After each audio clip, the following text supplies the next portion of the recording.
Olá, amigos. Hoje mais descontraída, né? Sexta-feira, né? Dia 4 de setembro, né? E um fato impressionante está acontecendo no mercado de transporte rodoviário de carga, né? Na contramão do mercado como um todo, nós estamos vendo que tem algumas empresas com o início de mês de setembro assim fabuloso, né? O final de agosto foi bom, né? O início de setembro está começando aquecido, né? E aí a gente pode começar a ver quais são as variáveis que podem estar por trás desse aquecimento, né? Ou seja, nós estamos com um dólar relativamente alto, né? O Brasil emitiu uma moeda agora de R$ 200, né? Tinha R$ 200, então a expectativa é que talvez depois pode vir uma inflação, questão de começar a emitir papel um valor maior, porque a tua moeda está decrescendo um pouco. Existe um movimento de repulsão de estoque. As empresas que veio consumindo aos poucos na pandemia, as indústrias estão voltando, tem algumas promoções e tem uma repulsão de estoque e já alguma coisa. Nós temos aqui setembro, tem outubro, Dia das Crianças. E aí nós temos uma variável no Dia das Crianças interessante, que está todo mundo ainda dentro de casa. Alguns colégios voltaram, o maternal ali, o infantil, né? Mas os particulares, os públicos não voltaram, a grande maioria. Então essas crianças têm que ser, de alguma maneira, serem consoladas. E aí vai haver uma compra de brinquedos substancial, deve haver, né? De quem tem algum dinheiro, e aí a população compra alguma coisa para isso. E o outro movimento que vem é que a parte que deve movimentar também aquelas compras já para o final de ano das escolas, quando voltar, até a parte de materiais, como está previsto a vacina, possivelmente em novembro, e nós estamos torcendo por tudo isso. Então há um outro componente, né, que pode interferir nisso, embora os grandes lastros de material de escritório ou de colégio, papel, tem muita coisa vindo hoje por cabotagem, mas não deixa de gerar movimento na coleta. Vem no navio, chega aqui, alguém tem que entregar, né? Ou fracionado ou lotação. Então esse movimento, mais a repulsão de estoque e essa expectativa de a vacina chegar, está deixando as pessoas animadas. Não são, como eu conversei ontem mesmo, liguei para alguns amigos, não são todas as transportadoras que estão no patamar que estavam, mas quem se estruturou e estava bem no início, né, antes um pouco da pandemia, e fez um trabalho nesse período, está conseguindo até estar melhor do que antes da pandemia, que é uma coisa impressionante, né? Mas tudo isso é para quem fez o dever de casa, né? O que nós temos de cenário negativo no meio de transporte, de respeito à parte trabalhista, né? Muitas empresas que optaram por usar o modelo, os carros de coleta e entrega com mão de obra terceirizada e sem assinar carteira, durante a pandemia teve alguns agregados que pararam, tiveram que demitir essas pessoas sem remuneração, sem pagar a rescisão. Então está começando a aparecer um volume interessante, né, que não estão preocupando, mas já tem interessante de ações trabalhistas nesse caso. Aí envolve o TAC, que é teu agregado, e sempre a empresa que contratou, porque ela é corresponsável, né? E aí é uma despesa que pode valer um ano daquele agregado que você pagava. Teve um caso na nossa empresa que alguém nos procurou, que a pessoa resolveu tirar o carro de uma outra empresa, veio trabalhar com a gente, porque o processo do ajudante deu mais de 30 mil e ele tinha trabalhado só 8 meses com ele. 8 meses, o cara ganha um salário mínimo por mês, não ganha porque o pessoal paga um valor menor, né? E a ação era de mais de 30 mil. Então ele saiu, com certeza vai resvalar em quem tiver mais recursos para pagar, porque tanto a empresa, ele empregador direto que devia assinar a carteira e o contratante é corresponsável. Então isso não isenta. Então onde tiver o dinheiro a justiça vai pegar. Então isso preocupa um pouco, porque algumas empresas de médio e grande para começar a fazer isso vai ter que recuar agora, que tem que ser assim, né, para poder até você ter um pessoal com a renda para gastar esse dinheiro. Então, aí você fica com toda a estrutura de pessoal fragilizada, né? O outro ponto é que algumas empresas não conseguiram repassar o preço. Já viu no patamar de preço, houve uma ameaça durante a pandemia de ter descontos nas tabelas, e alguns clientes conseguiram esse desconto, né? E agora as empresas não estão deixando reajustar, né? E algumas transportadoras que estão com uma ocupação boa, estão começando a tomar decisões sobre aqueles clientes não rentáveis e dispensando os clientes, né? E conversando, dizendo, se não repor, vou ter que desistir da sua carga, que é um movimento natural. Aí o outro acaba achando um canto que então, alguém está prestando aquela carga, mesmo naquele preço, que a estrutura é mais enxuta e consegue comportar. Isso é um movimento natural do mercado, que deveria ser uma coisa constante. Que um dos grandes pecados no ramo do transporte é exatamente o pessoal querer ultrapassar os limites do resultado da empresa e oferecer preço a qualquer custo, né?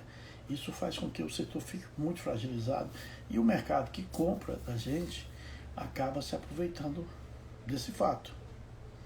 Então, é importante analisar esse processo. Então, o normal da empresa seria interessante todo ano ele fechar o DRE, fazer uma análise, uma curva ABC de porte de cliente e a curva ABC de resultado de cada cliente. Oi, boa tarde. Então, a análise do resultado de cada cliente vai permitir que a empresa faça uma triagem e tome uma decisão importante de desistir daquele cliente se ele não aderir a ter um alinhamento melhor de resultado. Mas essa análise poucas empresas têm coragem de fazer. E normalmente só se faz quando está com folga. Não tem coragem de fazer no momento adequado e adequar sua estrutura ao novo patamar de receita. Daí, muitas empresas acabam se endividando porque não tomam decisões no momento que é para tomar. Então, o fechamento do ano a cada X meses e analisar a carteira, uma curva ABC, só do ponto de vista de receita e de resultado para fazer esse cruzamento, é uma coisa que deveria ser uma obrigação de qualquer gestor e colocar isso para a empresa.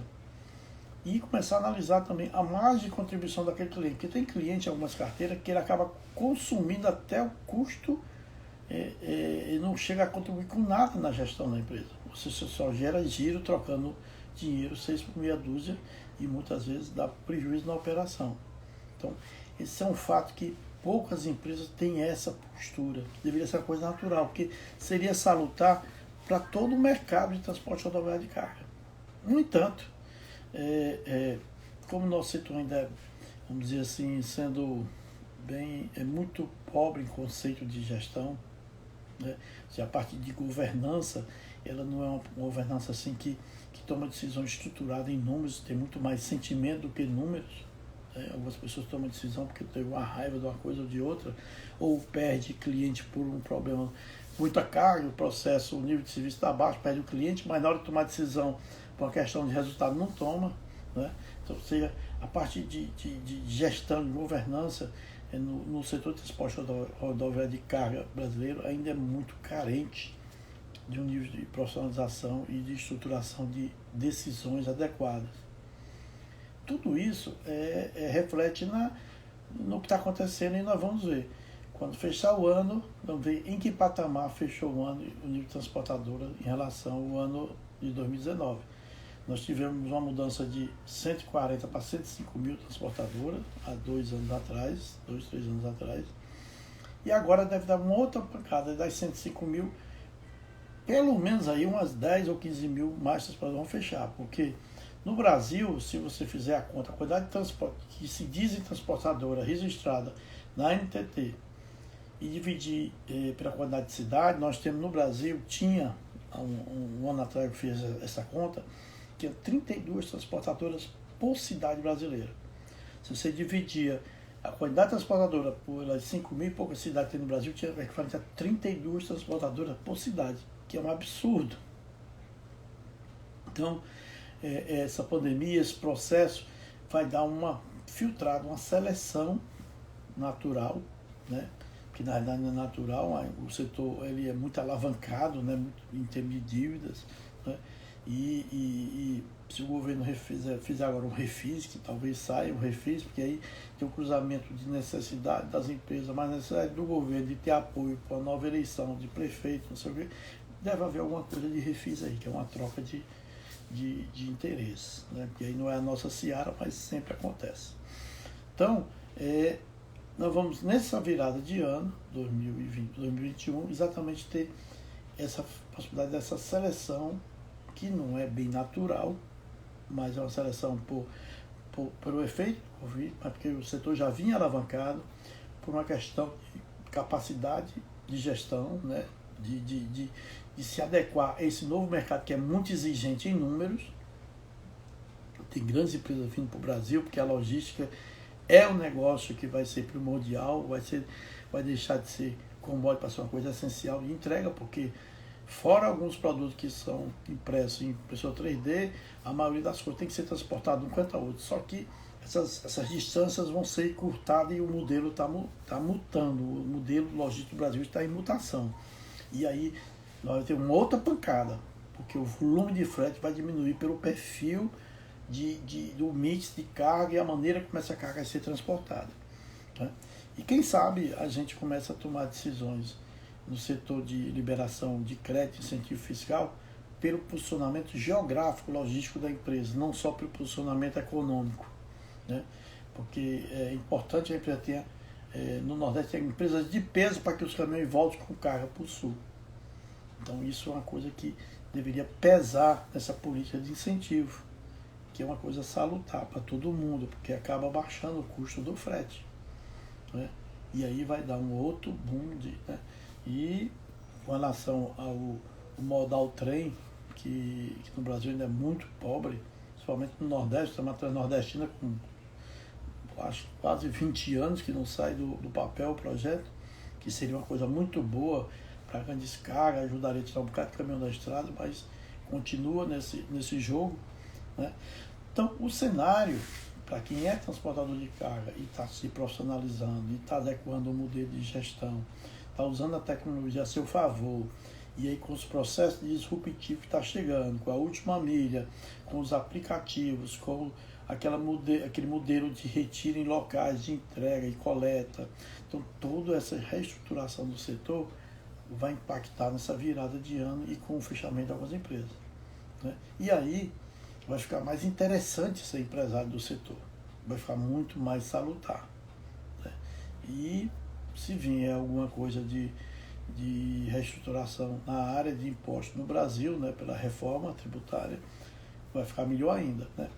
E o outro ponto de desequilíbrio é como é que vai ficar os Correios, né, já que tem muita empresa de olho no foco dos Correios atual, porque o Correio hoje não é mais Correio. O negócio de correspondência, de cobrança, essas coisas praticamente estão sumindo. Então o Correio é uma empresa de logística normalmente mal gerida, porque é uma empresa de capital misto, mas é como se não tivesse dono de fato. Melhorou alguma coisa com o pessoal que virou, mas teve grandes problemas no passado. Mas é uma empresa que, assim como em outros países, deverá ser vendida. Porque o Brasil, o governo não precisa ter uma empresa de logística. Precisa só arrecadar, porque os Correios também não pagam imposto. Então, se o porte que é os Correios passar a ser uma empresa privada e pagar imposto para o governo, é muito mais salutar, porque o governo deixa de ter um ponto de preocupação para ter um ponto de solução para o caixa do próprio governo. Então, a tendência, né, apesar da força sindical de todo esse processo, é que os Correios seja realmente vendido, né, que seria uma coisa muito boa para o país, né? E aí, feito isso, tira alguns monopólios e acaba a coisa ficando bom para todo mundo, tá? Então, o cenário positivo do transporte, uma boa parte de quem está estruturado, é uma coisa positiva também, sendo redundante, para o setor e para o mercado em si. E aí o comércio está começando a se animar. Tem o Dia das Crianças, depois tem o Black Friday, depois tem o dezembro. Então nós temos aí 3 giradas interessantes, né? Que vamos ter um teste agora no Dia das Crianças. E as crianças estão tudo em casa, eu acredito que vai ter bastante presente para os meninos, né? E vem a parte de material escolar, se as escolas vierem, vai ter a compra do material para o ano que vem, já deve vir o volume de coisas já para repor esse estoque para o início do ano vender, né?